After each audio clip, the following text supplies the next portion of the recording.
Hello hi आदाब और सत श्री अकाल। एक बार फिर से आ गया हूं मैं आप लोगों के बीच, आपका Humraaz are जमनम 90.4 megahertz community radio ज्ञान वाणी यानी कि ज्ञान की वाणी पर, और लेकर आया हूं आप लोगों के बीच CPR यानी कि करंट पल्स रेडियो। बात करेंगे आज आपसे हम लोग दोबारा से ताज़ा तरीन खबरों की। आज लेकर आया हूं खेल जगत से कुछ खबरें आप लोगों के पास, और ये सारी खबरें मैं आप लोगों के पास लेकर आता हूं BBC हिंदी के माध्यम से। अपना धन्यवाद करते हैं और उनका शुक्रिया अदा करते हैं। सचिन और भारतीय क्रिकेट के बीच एक खास और कभी ना खत्म होने वाला रिश्ता बन गया है। सचिन तेंदुलकर ने क्रिकेट की दुनिया में कैसी छाप छोड़ी है उसे सब जानते हैं, लेकिन फिलहाल सचिन के नाम के एक और खिलाड़ी की चर्चा हो रही है। ये हैं सचिन धस, जो वर्ल्ड कप फाइनल में जगह बनाने वाली भारत की अंडर 19 टीम का हिस्सा हैं और अपनी दमदार बल्लेबाजी के जरिए स्टार का रुतबा हासिल करने लगे हैं। महाराष्ट्र के मराठावाड़ा इलाके से आगे आने वाले सचिन ने दक्षिण अफ्रीका के खिलाफ सेमीफाइनल में 96 रन की मैच विनिंग पारी खेली। उन्होंने कप्तान उदय सारंग के साथ मिलकर उस समय भारत की पारी संभाली जब टीम ने सिर्फ 32 रन पर 4 विकेट गंवा दिए थे। सचिन इस टूर्नामेंट में पहले भी दम दिखा चुके हैं, लेकिन सेमीफाइनल की पारी के बाद उन्हें बड़ी शोहरत हासिल हुई है।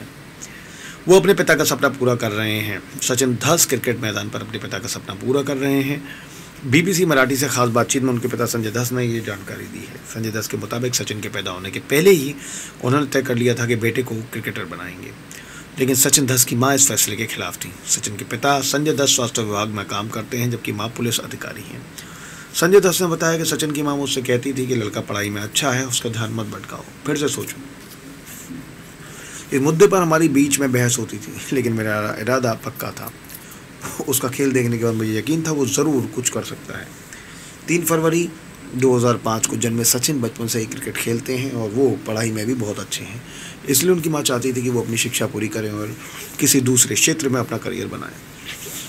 सचिन के नाम के पीछे की कहानी। सचिन धस के पिता संजय धस ने उनके नामकरण की कहानी ये बताई। संजय के मुताबिक वो मास्टर ब्लास्टर सचिन तेंदुलकर के बड़े फ़ैन हैं। वो कहते हैं सचिन नाम में बड़ी ताकत है, मानो नाम के रूप में उनका आशीर्वाद सचिन को मिला है और वो अच्छा प्रदर्शन कर पाए हैं। सचिन धस अंडर 19 वर्ल्ड कप में नेपाल के खिलाफ शतक भी जमा चुके हैं। संजय धस ने कहा, शुरुआती मैचों में वो आखिरी ओवर में खेले। नेपाल के खिलाफ उन्हें ज़्यादा गेंद खेलने को मिली और उन्होंने मौके का फ़ायदा उठाया। केदार जाधव ने दिया मौका। सचिन के पिता संजय धस अपने बेटे की कामयाबी के लिए महाराष्ट्र प्रीमियर लीग में मिले अनुभव को अहम बताते हैं। वो बताते हैं इस टूर्नामेंट में कोल्हापुर टस्कर्स टीम के कप्तान और पूर्व भारतीय क्रिकेटर केदार जाधव ने सचिन धस को टीम में मौका दिया। वो कहते हैं कि केदार जाधव और अंकित बावने जैसे सीनियर्स के साथ ड्रेसिंग रूम साझा करना सचिन को बहुत फ़ायदेमंद हुआ। संजय धस ने बताया, जो कि उनके पिता हैं, सचिन ने इस टीम के साथ 1.5 महीने तक अभ्यास किया, खासकर सीनियर्स के साथ। उन्होंने इतना भरोसा दिया कि सचिन के लिए सब कुछ बदल गया। हर शॉट का 1000 बार अभ्यास। सचिन के पिता संजय धस उनकी कामयाबी का श्रेय कोच शेख अजहर को भी देते हैं। सचिन ने उनसे करीब 15 साल ट्रेनिंग ली है। महाराष्ट्र की बीड में उनकी ट्रेनिंग 4 साल की उम्र में शुरू हो गई थी। संजय धस कहते हैं सचिन ने आज तक क्रिकेट में जो कुछ भी सीखा वो सब अजहर सर से सीखा। कोच अजहर कहते हैं सचिन अपने अनुशासन के कारण ही ये उपलब्धि हासिल कर पाए।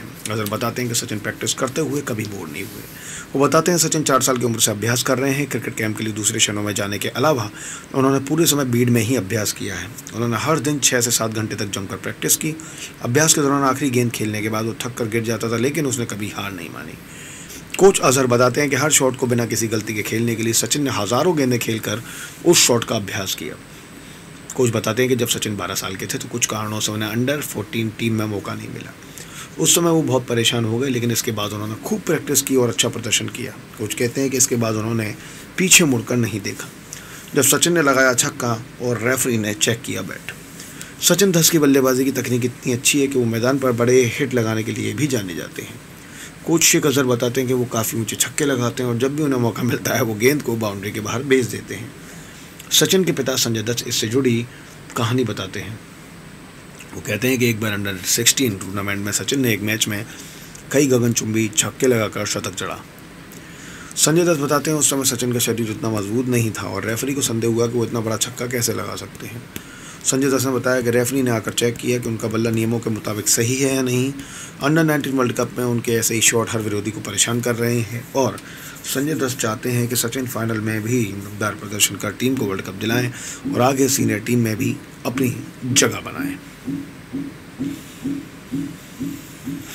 एक बात अक्सर उठती है सचिन तेंदुलकर को लेके, तो क्या वो इस दौर में भी इतने ही कामयाब होते? आज इसके बारे में भी बात करते हैं। आज जब सचिन तेंदुलकर के उनके जन्मदिन पर बधाइयाँ दी जाती हैं और पूरा सोशल मीडिया उन्हें बधाइयाँ देता है, तो उससे जुड़े कुछ किस्से भी याद आते हैं।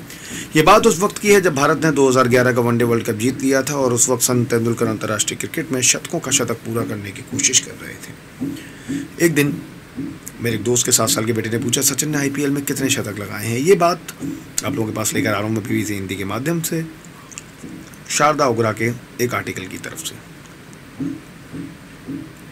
ये बड़ा मासूम सा सवाल था जिस पर इतिहास का साया ना था, न विरासत का बोझ। मैंने थोड़ा सकुचाते हुए कहा, एक। बच्चे ने हैरानी दिखा, सिर्फ एक। मैं उसके मासूम सवाल पर चौंक जरूर गई थी, मगर मुझे खुशी भी हुई थी। उस स्कूली बच्चे ने 2011 के विश्व कप में सचिन की धुआंधार पारियों को देखा था। फिर भी उसकी नज़र में तेंदुलकर की यही छवि थी, जबकि उस वक्त सचिन तेंदुलकर क्रिकेट के इतिहास में भारत के सबसे बड़े स्टार थे, क्रिकेट के भगवान। वो सोशल मीडिया और ख़ुद के प्रचार से पहले का दौर था। आज जब सचिन तेंदुलकर मुंबई इंडियंस की टीम के डग आउट में पहुंचते हैं या फिर विज्ञापनों में और इंस्टाग्राम पर दिखते हैं, तो मेरे जहन में सवाल उठता है कि अब 7 साल के बच्चे सचिन तेंदुलकर को किस नज़र से देख रहे होंगे। इस साल नवंबर में सचिन तेंदुलकर को सक्रिय क्रिकेट से संन्यास लिए हुए लगभग 10 साल पूरे हो जाएंगे। टीनेजर्स के लिए वो महज एक ऐसे पूर्व खिलाड़ी हैं जिनके बारे में सियाने लोग कहते हैं वो बहुत शानदार खिलाड़ी थे। उनके लिए सचिन तेंदुलकर 1989 से 2013 के दौर वाले क्रिकेट के भगवान नहीं, जैसा उन्हें करोड़ों फैंस याद करते हैं। आज के नौजवानों के लिए वो 2023 वाले पूर्व क्रिकेटर हैं। आज के युवा धोनी, कोहली और रोहित शर्मा के दौर में बड़े हुए हैं, जो मैदान के चारों ओर शॉट लगाने वाली बैटिंग करते हैं। T20 के युवा धोनी, कोहली और रोहित शर्मा के दौर में बड़े हुए हैं और T20 के दौर में नौजवान खिलाड़ियों को हर गेंद पर ज़बरदस्त शॉट लगाते उन्होंने देखा है, जो कई बार मैदान के उन कोनों तक पहुंच जाती है, जिसके बारे में उन्हें मालूम है कि तेंदुलकर ऐसा शॉट नहीं खेलते थे। जादुई आंकड़े। ऐसा नहीं है कि सचिन तेंदुलकर ने T20 मैच नहीं खेले, वो 6 सीज़न तक मुंबई इंडियंस के लिए खेले हैं। 78 मैचों में सचिन ने 2334 रन बनाए थे, इनमें 13 अर्धशतक और 1 सेंचुरी थी। आईपीएल के इन 78 मैचों में सचिन तेंदुलकर का स्ट्राइक रेट 119 और औसत 34 रनों का था। जब आईपीएल शुरू हुआ तो सचिन तेंदुलकर ने अपने अंतर्राष्ट्रीय करियर के इंटरनेशनल करियर के 19वें बरस में थे। आईपीएल के पहले सीजन के दौरान वो 35 साल के हुए थे। आईपीएल में सचिन तेंदुलकर का सबसे बढ़िया सीजन 2010 का रहा था। तब मुंबई इंडियंस की टीम पहली बार फाइनल में पहुंची थी, हालांकि वो फाइनल में चेन्नई सुपर किंग्स से हार गई थी। उस वक्त 37 साल के तेंदुलकर ने T20 मैचों में 180 के जादुई आंकड़ों को पार कर लिया था। ये T20 में किसी बल्लेबाज के औसत और उसके स्ट्राइक रेट का जोड़ा होता है, जैसे T20 मैच में एक बड़ी उपलब्धि माना जाता है। 2010 में सचिन तेंदुलकर आईपीएल के प्लेयर ऑफ द टूर्नामेंट बने थे। उन्होंने उस सीज़न में 47 के औसत और 132 के स्ट्राइक रेट से 618 रन स्कोर किए थे। यह आईपीएल में उनका सबसे अच्छा प्रदर्शन रहा था। सचिन तेंदुलकर क्रिकेट खिलाड़ियों की उस पीढ़ी से ताल्लुक़ रखते हैं जब कमाई और शोहरत के मामले में सफ़ेद गेंदों वाले T20 मैच लाल गेंद से खेले जाने वाले वनडे और टेस्ट मैच पर हावी होने लगे थे।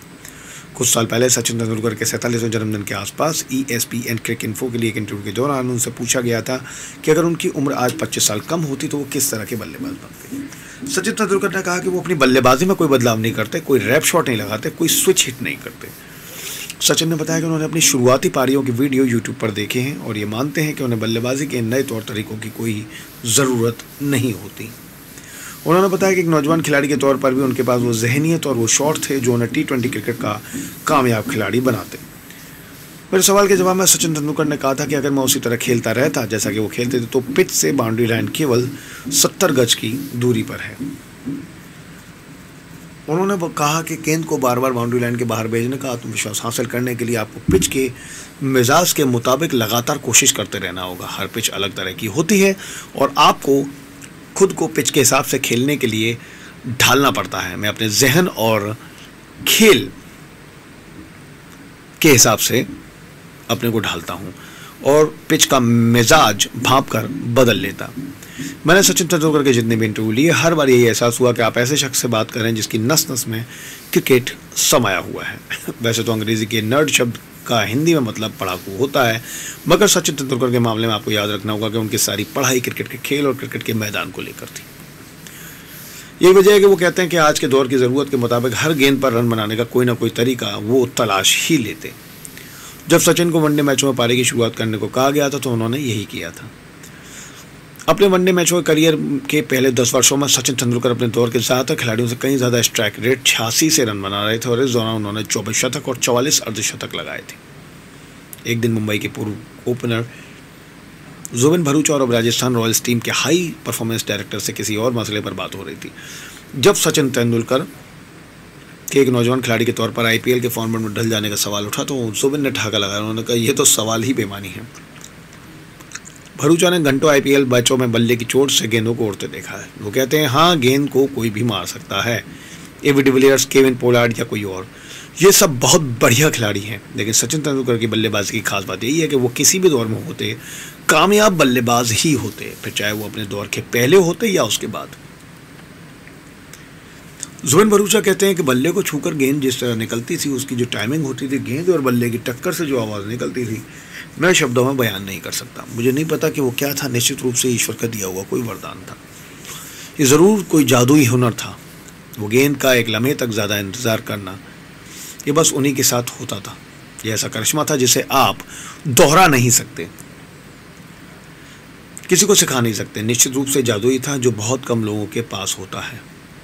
जैसा कि खिलाड़ियों के साथ होता है, एक पीढ़ी आती है, दूसरी पीढ़ी विदा लेती है, लेकिन किसी खास पीढ़ी के साथ पले बड़े लोग हमेशा ये दावा करते हैं कि उनके दौर के खिलाड़ी पहले के ज़माने के खिलाड़ियों से बेहतर थे, ज़्यादा हुनरमंद, अधिक मजबूत, तेज़ और लगातार प्रदर्शन करने वाले ऐसे खिलाड़ी जिन्होंने वो कर दिखाया जो भारतीय क्रिकेट के इतिहास में पहले कभी नहीं हो सकता था। यही बात हमने कई बार रवि शास्त्री को ये कहते सुनी है कि यही वजह है कि विराट कोहली के फ़ैन वनडे क्रिकेट में उनके 4 शतक और लगाने की दुआएं मांग रहे हैं। यानी कि अब लगभग कह सकते हैं कि उन्होंने पूरे रिकॉर्ड्स की बराबरी कर ली। उन्होंने 50 शतक लगा लिए हैं, जो कि सचिन तेंदुलकर के एक रिकॉर्ड के बराबर हैं, यानी कि वनडे के। और सचिन तेंदुलकर के दौर के लोग कोहली का सम्मान करते हैं और उनकी उपलब्धियों की तारीफ भी करते हैं, लेकिन उन्हें दोनों खिलाड़ियों की तुलना करना ठीक नहीं लगता। आशीष नेहरा ने करीब 10 साल पहले क्रिकेट में आए इस बड़े बदलाव की तरफ इशारा किया था, जिससे बल्लेबाजों को बढ़त मिल गई। नेहरा ने कहा था 2012 के बाद भी बड़ा बदलाव ये आया कि एक मैच में 2 नई बॉल इस्तेमाल होती हैं। इससे गेंद रिवर्स स्विंग नहीं होती। इसके अलावा पावर प्ले के नियमों के तहत घेरे के बाहर केवल 4 फील्डर तैनात किए जाते हैं। इसके अलावा पहले 10 ओवर्स में घेरे के बाहर केवल 2 खिलाड़ी तैनात होते हैं। तेंदुलकर के बाद के दौर में खेल का माहौल बल्लेबाजों के लिए ज़्यादा मुफीद बना दिया गया है। 40 से ज़्यादा ओवर्स में गेंद के इनफील्ड को पार करने पर उसे चौका माना जाता है। वहीं पहले जब आप गेंद को इनफील्ड के पार भेजते थे तो 1 रन मिलते थे और आपसे स्ट्राइक भी छिन जाती थी। इस बारे में बात करते हुए तेंदुलकर ने कहा था कि अगर स्ट्राइक बदलती थी तो नॉन स्ट्राइक बल्लेबाज के तौर पर आप शायद 1 ओवर में 3 गेंदें खेलने का मौका गंवा देते थे। उन्होंने कहा कि नए नियमों के मुताबिक आपको 3 रन ज़्यादा मिलते हैं और स्ट्राइक भी आपके पास रहती है। जाहिर है कि आपको ये पसंद आएगा। उनकी राय बिल्कुल सटीक है और प्यारी भी। ये बात वो खिलाड़ी कह रहा है जिसने अपने इंटरनेशनल करियर में 50,000 से ज़्यादा गेंदों का सामना किया। लेकिन संन्यास लेने के बाद भी वो खिलाड़ी यही सोच रहा है कि तब कितनी बार स्ट्राइक उनके हाथ से निकल गई थी। अगर ये नए नियम उनके दौर में होते तो वो और कितने सारे रन बना लेते। आज सचिन तेंदुलकर 50 साल के लगभग हो चुके हैं, लेकिन जब ये बात क्रिकेट की आती है तो उनका दिल हमेशा 16 बरस के उस लड़के जैसा रहेगा जो 15 नवंबर 1989 को कराची के नेशनल स्टेडियम में खेलने के लिए उतरा था और भारत की ओर से खेलने के सपने देखते हुए इंटरनेशनल करियर का आगाज़ किया था। आपके पास ये सारी की सारी खबरें लाया हूँ मैं बीबीसी हिंदी के माध्यम से। बने रहिए मेरे साथ 90.4 मेगाहर्ट्ज़ कम्युनिटी रेडियो ज्ञान वाणी यानी कि ज्ञान की वाणी पर। Thank you so much.